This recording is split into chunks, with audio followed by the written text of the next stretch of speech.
Hello everybody and welcome back to Solving Standard. I'm Corbin Hostler and this is Blue-Red Indomitable Creativity. Now if you have no idea what this deck is, I don't blame you because heck, we're pretty far into the standard season. It's weird. I can understand Dominaria brews, but this is not that. This is just a deck that has been around for a while. In theory, right, the cards have been there, but it just now has gotten made, and Andrew Tolson went it made day 2 with this deck and at some point was like 7-2 at Grand Prix Seattle with it last weekend. So the idea is to cast Indomitable Creativity, which means we can destroy any number of creatures or artifacts, and then reveal cards from the top of the library and put the next creature or artifact revealed into play. It can target our opponent's artifacts and creatures or our own. In this deck, we want to make a bunch of treasure and then target our own. That is the plan now. Against turn 1, Bomat Courier having lost a dice roll, that's not exactly where we want to be, but we'll see what we can do here. I think it might be, okay, possibly blue-red God-Pharaoh's Gift deck that came out of nowhere last weekend. Honestly, was the best deck of the weekend at the GP.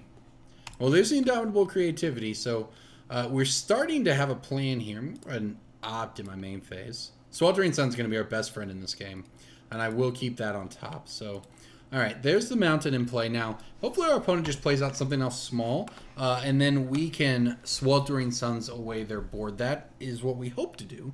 The worst thing for us would be Gate to the Afterlife here. But if we can just get a little bit of a 2-for-1 here off of this, that would be ideal, and then curve into Glimmer, Spell Swindle. I can't ever say that card right. Indomitable Creativity for the win. So, moment of truth here. Hopefully it's a creature. It's obviously the best possible card they could have. Alright, well, this is pretty much the perfect draw from our opponent, but we don't really have any choice but to do this. Now, this is terrible for us because it means that they're going to get 2 triggers off of this. They get a loot. They're going to be able to flip it very nearly next turn. I imagine there's going to be 4 creatures in their graveyard at the end of this, and they need 6. And then they can go get God-Pharaoh's Gift. They can combo off with Combat Celebrants. Pretty powerful overall. I mean, this game, if they have a different card on that turn 3, could have been a lot different. Combat Celebrant loops to create, not infinite, but multiple attack steps, usually 2 or 3 to win the game, is actually really cool, quite impressive.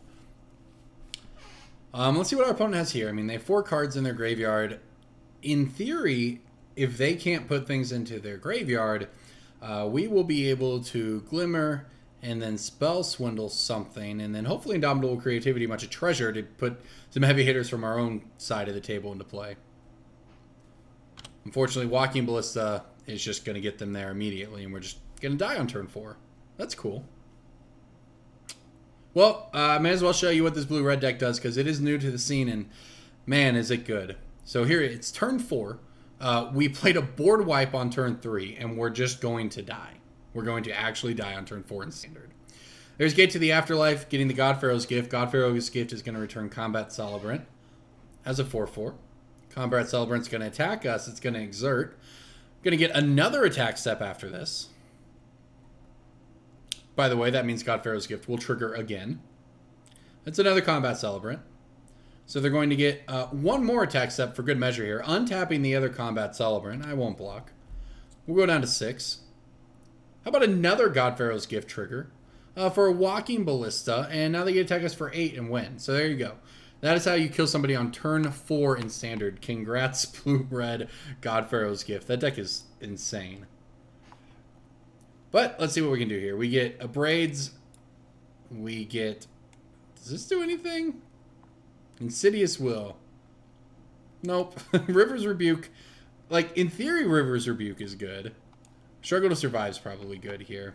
Negates and Spell Pierces should help deal with the God-Pharaoh's Gift. We want to keep it from hitting play. All right, we probably cut a Glimmer here. I'm not sure how you're supposed to sideboard with this deck. That's for sure. All right, let's go ahead and cut a Spell Swindle. 63.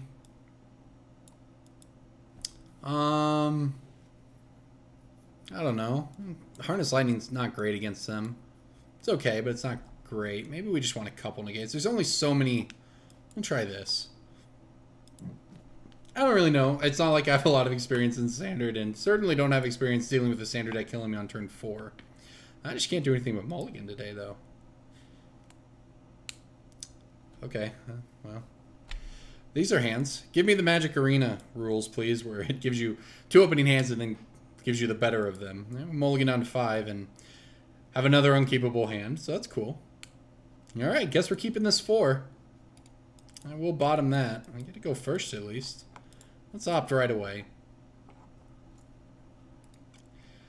I don't even know. I don't even know what we're supposed to do here. Cool, we drew our 7 drop. Let's see if we die on turn 4 again. We're going to offer no resistance here. It's actually pretty insane that, and this is something I've criticized Standard for. You can play a 3-color deck in Standard right now and have a better mana base than a 2-color deck when those 2 colors are enemy colors like we're playing here. And I mean, to be honest, I know the color pie means a lot, and it's important that players are able to, you know what it means, and allied colors should be easier than enemy colors, etc. But I mean, to be quite honest, it's really kind of dumb, right? I experienced it when I was playing Green-Black Constrictor. Now I'm playing this blue-red deck, and I have to mulligan multiple hands because I have 2 colors on my deck, and I can't get one of them. And a deck that's making treasure, no less, like, it doesn't make a lot of sense, right? So, fortunately, there is a silver lining here. The Dominaria is bringing us the enemy-colored buddy lands to complete the Sunpetal Grove cycle. So we will have for green-black, we'll have the... bounce one of these. We'll have Woodland Cemetery, right, in the Sultai Snake deck. And in this deck, for instance, we'd have Sulphur Falls, which would make a giant difference. Several of these hands would have been keepable with a Sulphur Falls instead of basics, but having to play something like Highland Lake, just a tap land that's just not great. Not really a great spot, in my opinion, for Standard to be at. But it'll get a little better. And that's the thing, too, is because you have to balance having playable mana at the beginning of a Standard format if you're Wizards versus having the mana be too good by the end of it. And you have to sprinkle the mana fixing in throughout as a result. And that's not an easy task, right? So it's a little frustrating now when you try to play blue-red decks that have, somewhat difficult mana requirements with us with the triple red of an Indomitable Creativity. But, I mean, we're playing against a blue-red deck that functions just fine. But, having... Bomat Courier as some of your 1-drops kind of eases the burden a little bit. In the meantime, we're going to take roughly infinite damage here. Actually, this is only 4. It's not so bad. The real problem is this Bomat Courier stacking up 3 cards underneath it, so they eventually get a sacrifice and cash it in for new stuff. But we've actually gotten ourselves into a spot here where drawing a board wipe would be good. Drawing a Braid, a little less good, but... I don't think I have any choice here, but I'm going to go to my opponent's draw step and then Braid this Bomat Courier, which, it gives, they're going to turn 4 cards into 3 if they choose to go for it, so.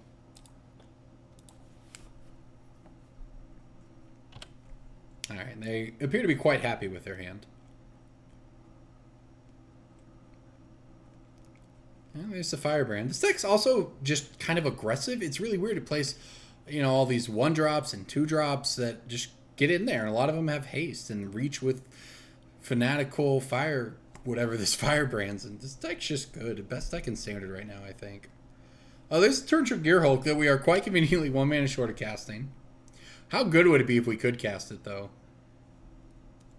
We could block 1, Braid 1. Then we're still dead to them, playing God-Pharaoh's Gift or Gate to the Afterlife or whatever. Which, obviously, there you go. There it is.